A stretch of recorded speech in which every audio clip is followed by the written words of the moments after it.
It took a minute for me to step back out of the bubble I was in, I call it in my own world, to think of how other people see me. Getting rid of a victim mentality and really just walking into purpose. It's shifting your...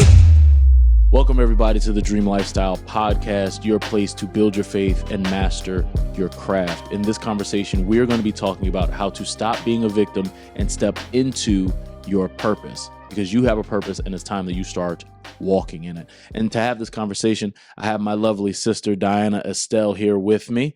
What's up, sis? Hi, I'm super excited to be here. Yeah, so this is your first pod. Are you excited? The first podcast on my best brother's podcast, so I'm excited. That was funny. Well, look, as a tradition here on the show, I always ask people just, what are you doing right now in this current season to grow? Current season, how I want to grow and how I force myself to grow is I don't want to stay comfortable. I always want to give myself challenges throughout the day, whether that is do something that I haven't done before, i.e., help the homeless. I'm always in New York, so I always want to make sure that I'm giving back. So I step into growth that way. So I'm not stingy. I always want to be a generous person. But then also I want to challenge myself in other ways, whether that's, style, being creative, being in a creative environment. So how I express that is with my style. So I give myself challenges, whether that's an event I'm going to, whether that's work, whether that's even here today. I want to make sure that I'm always on tip-top shape so I never stay complacent, never stay stagnant. And I implore everyone else to, find the niches or niche that you want to grow in and be specific, figure out how you can maximize it. And, you can always be better, always do better.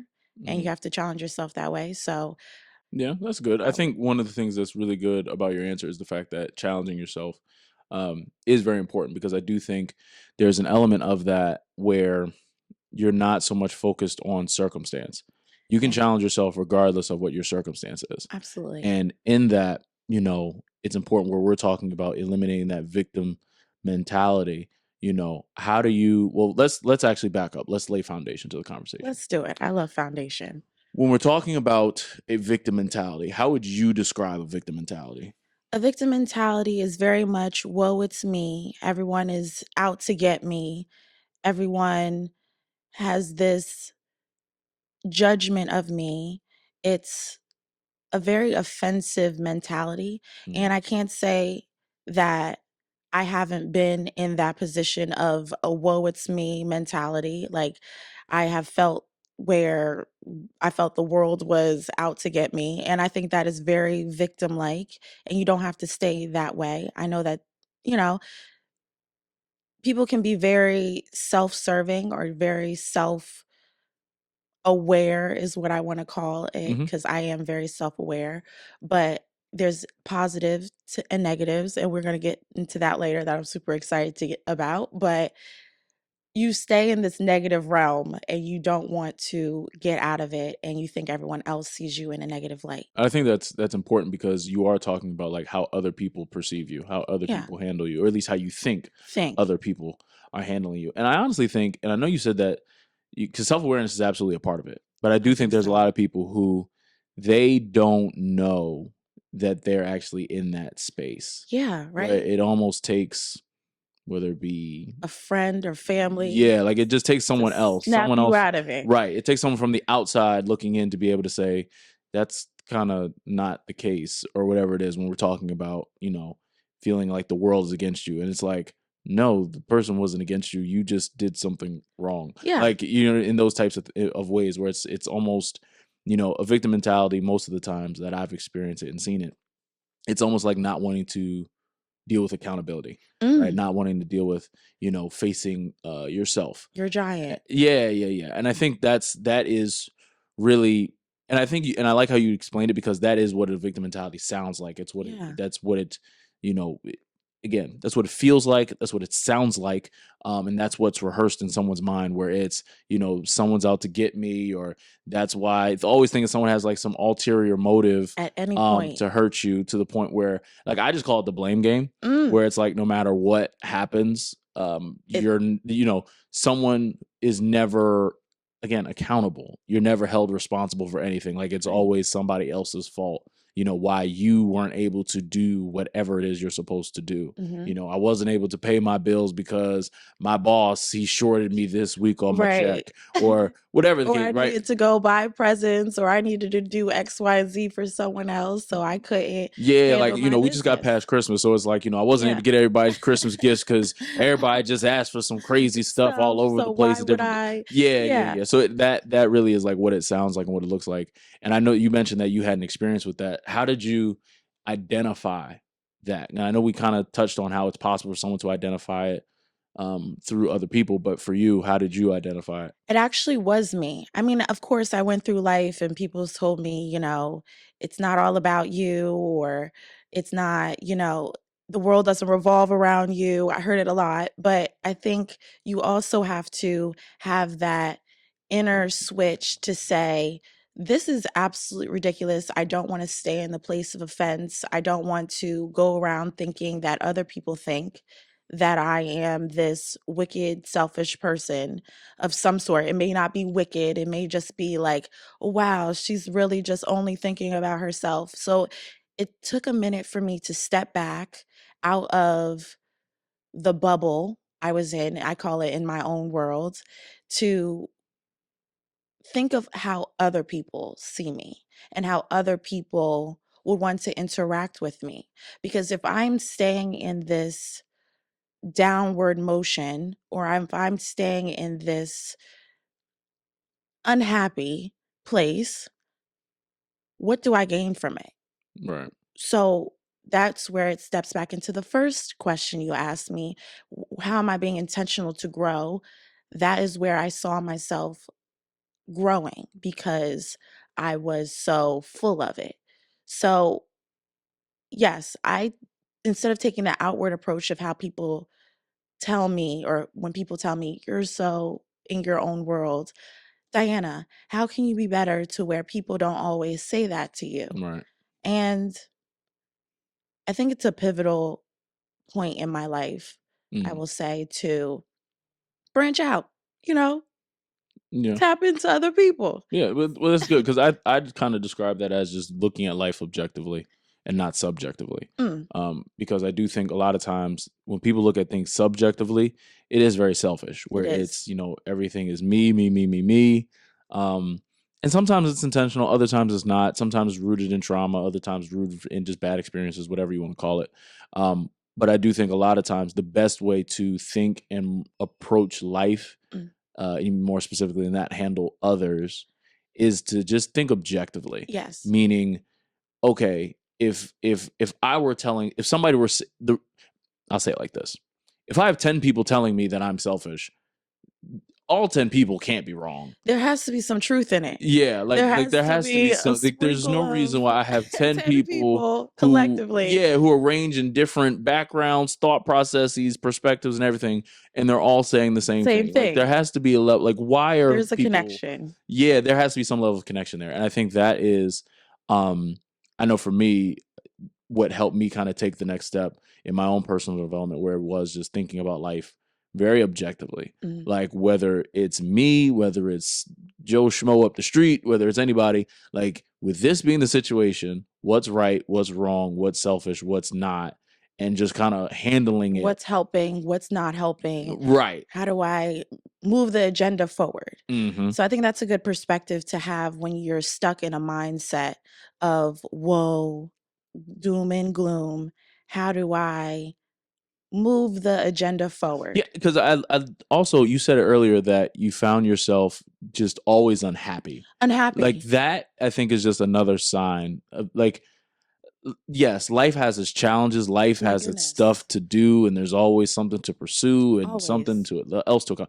But there's no reason for anyone to just consistently, keyword there being Consistent consistently, in a place of unhappiness. unhappiness. Like And I'll tell you, I have been highs, lows, and I always, at one point, always ask myself, am I happy? Am I unhappy? So when I was making a bunch of money, yes, you're wealthy, but are you happy? When I was, working 2 to 7, or even 10 to 4 a.m., am I happy? Um, And that's what I challenge everyone else to always think of. Are you happy? That's the question anytime you're doing something, anytime someone asks you something.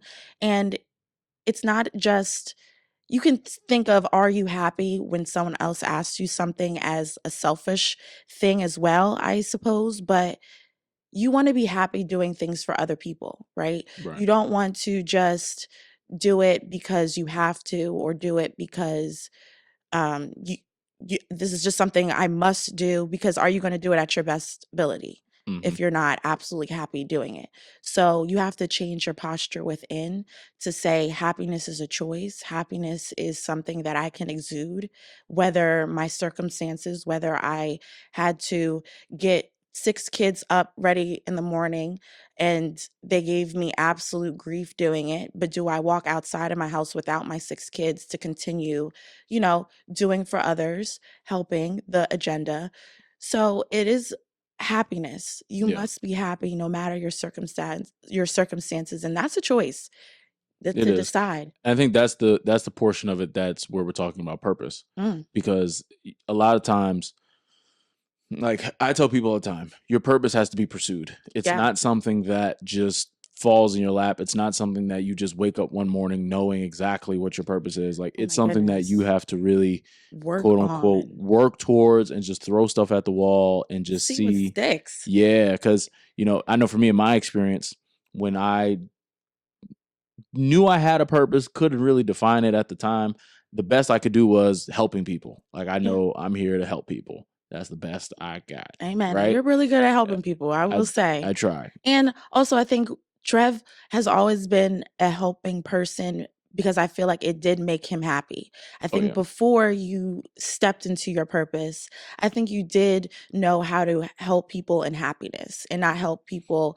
in like the grudgingly way, because there were things I've even asked of my big brother that's like, but he did it because A, he loved me, B, because he was just happy wherever he was in life. So it was just easy to continue, helping. So I will Yeah. say that's Well, I definitely a appreciate good that. purpose. I appreciate that. But yeah, well, because I also at that point in time I didn't like know it. Like it was just like like my temporary emotions might Reflecting. have been, all right, this is annoying. All right, this is like Hmm. extra.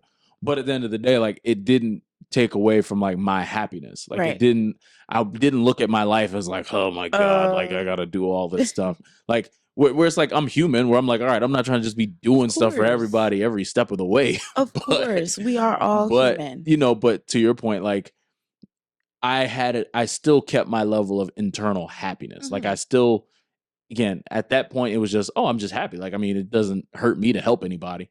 Now I know specifically how I need to help people. So I know I'm walking in purpose because I know, okay, my purpose is to help people with Jesus, like lead them to Jesus, Leave them. but also help them achieve their goals. Like Their I know purpose. that for me. And I'm sure you've talked about it in other podcasts, but explain your purpose. Like, explain what you feel your whole goal on this earth is. So for me, I know that my entire goal on this earth is to one, just lead people to Jesus. Like I'm a firm believer that God's given me talents, He's given me experiences that no one can change my mind about the things that God has done in my life. Like absolutely no one. No one. Um, and again, it's not from a thing of I got to make everybody believe. It's more of a like a because God has the big question. God has so many principles that are at work that apply to your life, regardless if you believe in Him or not. And my thing is just making people aware. No, you have a God that loves you. You have a God that cares about you. You have a God that sees you. That even when life gets lonely, dark, gruesome, untimely, unthinkable, like you have a God that's there for you and cares about you. Because I've been in that place where life was dark and lonely and seemed like there was no light at the end of the tunnel, Mm. but God was still there. Still there. He's Right. always. So for me, that's like number one with just letting people know, hey, you God have a is God that omnipresent. loves you. Hmm. Number two, and this is more on the practical level with just what I do, helping people achieve their goals. Like, because throughout my life, I've talked to a lot of people who have wanted to do a lot of amazing things, but they allowed circumstance, they allowed their own personal emotions, they allowed all this stuff get in the way of their pursuit. And I've always been a person through For me, I saw a lot of it in my basketball career, but just even my interactions with people, that if you throw your whole weight at anything, it'll work, It'll work. It right? has to work. So for me, I know that my full purpose is that, where there's a lot to it, but it's a very simple goal for me. It's like, look, I want to make sure that every single person that I come into contact with, you get to know Jesus, as well as you get to know that, no, you have the ability to accomplish whatever it is that you put your mind to. Yes. And that you have the belief system that's available, you have the potential to do it, but also you have the ability to do it as well. That it doesn't have to be something where you look at other people, being successful and living a life of fulfillment and everything like that, and you're just like, Lollygagging. yeah, you're just like They're that awkward kid at the lunch table, off in the wilderness by yeah, yourself. So for me, that's what I know my purpose is. I know that, and so that helps me guide my decisions. When I think about, as I'm building a business, I don't really I don't build things in my business that don't have purpose. Like, that's just me, because why would I do that? Why would I do something? Why would I build a piece of my business that, like, I don't really care about? Because there are aspects of helping people that, while I can do it, but I know that I'm not called to that. Do you have the posture to do it? Are you happy to do it? Do you want to do it? Right. I think not even interesting, a good point you hit on is that life, there's highs, there's lows. You've been through things. You thought life, there wasn't any light at the end of the tunnel, and to lean on God through your trials and tribulations. And I think it's also knowing that, which, Philippians 4:13, I can do all things through Christ that strengthens me. And I think that people know that verse, whether you're Christian, Catholic, people know Philippians 4:13. But I think then the trial happens, the turbulence happens, and then they think also, whoa, it's me, and not, I can do all things through Christ that strengthens me. And so to figure out where your downfalls were, to know that God is going to take you through. Not only did he bring you to it to strengthen you, but it's also to get you through it, to show you God is the way, the light, and he's the light at the end of the tunnel. So I think it was good when you said, I could stay in that moment of offense, that moment of victimization, because, where's the light? Where is the tunnel? Because it's a belief system. It's really empowering your belief system. And that is ultimately everything that we're talking about here when we're thinking about, getting rid of a victim mentality and really just walking into purpose. It's shifting your belief system. Yes. Shifting your belief about yourself, shifting your belief about life. That's important. Just your belief in terms of your perspective and your perception. And others, I hope you're the third one, right? Shifting your belief about others as well. But I had a fourth of just your dream. Just shifting your belief about just your dream. Whoa. Because I thought that one, the dream is big. The reason why I make that distinction, a lot of people can believe in themselves. They can have their affirmations in the morning. They can know I'm the greatest and I know who I am on call and everything like that. But when it comes time to actually do the things that they're called to do in terms of pursuing that goal or their dream, they don't have the full weight. They're not really in faith about whatever it is that they want to accomplish, because without faith, it's impossible to get anything done, right? It's impossible to please God. So in my mind, it's impossible to get anything done, right? You want to be an entrepreneur, you're not building any business without faith. Now, for the people that are in the world, they might not be able to define it as faith, but you talk to any entrepreneur, they'll be able to tell you, no, I believe that this business was going to do whatever. And the same is true in the corporate space. Yeah. I firmly believe that I was going to be a part of this company at this level. Like, there's just a belief that's there, and there's a belief that's necessary, not only in themselves, right? Using me, like, I didn't have a belief. I had a belief in myself, but I also had to believe, like, no, where I'm going, it exists, as well as the pathway to it. I'm willing to walk it out to do it. Well, interesting. Go ahead. I think from the Dreamer Symposium 2023 that happened this past December, that you all need to get the recording from, because it's super good. It's like, it hits the nail on the head when we talk about these things and expands a little bit more. So definitely get the recording. It was that juxtaposition of faith versus fear. Mhm. I think you can have faith doing something, or you can have fear that does something. Of course, the negatives, the positives. Faith is obviously the positive. Step into your faith. God has you. You don't need to see the net. You just jump and the net's there. Or you get scared because you don't see the net, and you don't want to jump. But there's a net there for you that's going to catch you. Right. And if you don't jump, if you let fear rule you, you don't get the net and you miss what God has for you. So Right. you need to step out on faith. And so that was huge from the Dreamer Symposium that I got when it comes to dreams. Well, because when you talk about a net, and this is just me putting my preacher hat for a second, it makes me think of the story in the Bible where Jesus called the disciples before they were his disciples to cast their net out. Where he basically told them to cast your net out during a time of day where the fish are usually way at the bottom, where all in all, paraphrasing the story. Right. Paraphrase. We love a good paraphrase. All signs that they were going to catch fish were not likely, right? All signs. They had been out all night at the ideal time to catch fish. They caught nothing. And now here's Jesus telling them during daytime to cast out their net, which if you're familiar with how fish work, during daytime, the sun's on the water, so they go deeper. A net doesn't go that deep usually. Right. But he tells them, hey, go out and cast out your nets. You're going to catch fish. The reason why that's relevant to what we're talking about and why I made the distinction between you have to shift your belief system about yourself as well as shift your belief system about your dream is because Peter and the fishermen, they had a belief system that they were good fishermen. They knew who they were. They knew when it came to being a fisherman, they could do it. But when it came to, okay, God is now calling them to or challenging them to do this thing, which in their case was casting out their net to catch more fish during a time that's unlikely. A lot of us, we're like the fishermen, but we don't necessarily respond the same way. We will know, okay, I know who I am. I know that I'm skilled at this. I know I'm good at this. But even though God's called me to this thing and it seems unlikely, it doesn't make sense. You have to make sure you have a belief system that says, you know what, even though it doesn't seem likely, even though it really doesn't make sense, even though it literally is scientifically impossible for me to catch these fish, right? That I'm still going to cast out my net anyway.